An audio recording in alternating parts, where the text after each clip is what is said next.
Well, new at 9, after nearly 80 years without any payments, an East Texas church is finally receiving compensation from minerals being extracted from their land. Royalties, they say, were kept away for decades. I visited Panola County to speak with members and relatives of the historic church who tell me this was a long time coming. Man, that was it's a long journey. That was a real long journey. We've been on this journey for quite some time. It's an exciting time for Native American descendants in DeBerry, Texas. To finally figure out that they have stopped, paying the wrong people to church minerals is a joyous day for us. Church historian and family member Jonathan Matthews says for 78 years, an unknown amount of money in mineral royalties have not been paid to the Zion Hill Holiness Church of God. They kept us in poverty.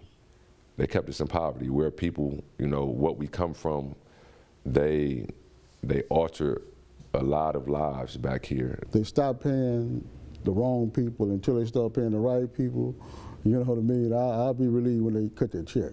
Zion Hill Church is in rural Panola County, near the Louisiana state line. It is one of 2 churches that were built in the 1800s. Bethlehem Baptist still stands, but there's nothing left of Zion Hill. They never even tried to occupy that land until '54. That was when they wanted to actually try to get the royalties. And that's when they burned the church down, because they came up with a new survey map.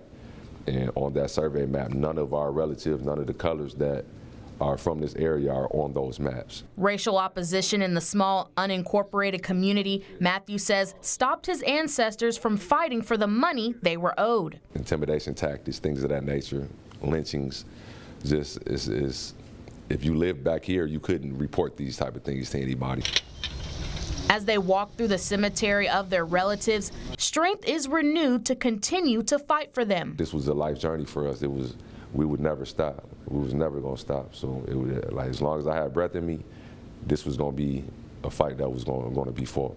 In the last few years, Matthews fought in federal court and says Chevron, who owns the wells on the land, has finally suspended the payments to the wrong people. Fox 51 News reached out to the company, and they tell us Chevron does not publicly comment on an individual's mineral ownership nor the outcome of a title interview. Those are all our relatives. A family with so much rich history says they were pushed down for so long, but throughout generations and rooted faith, they're making major strides. We know we're going up against Goliath. We ain't under no illusion about that. But we David, though.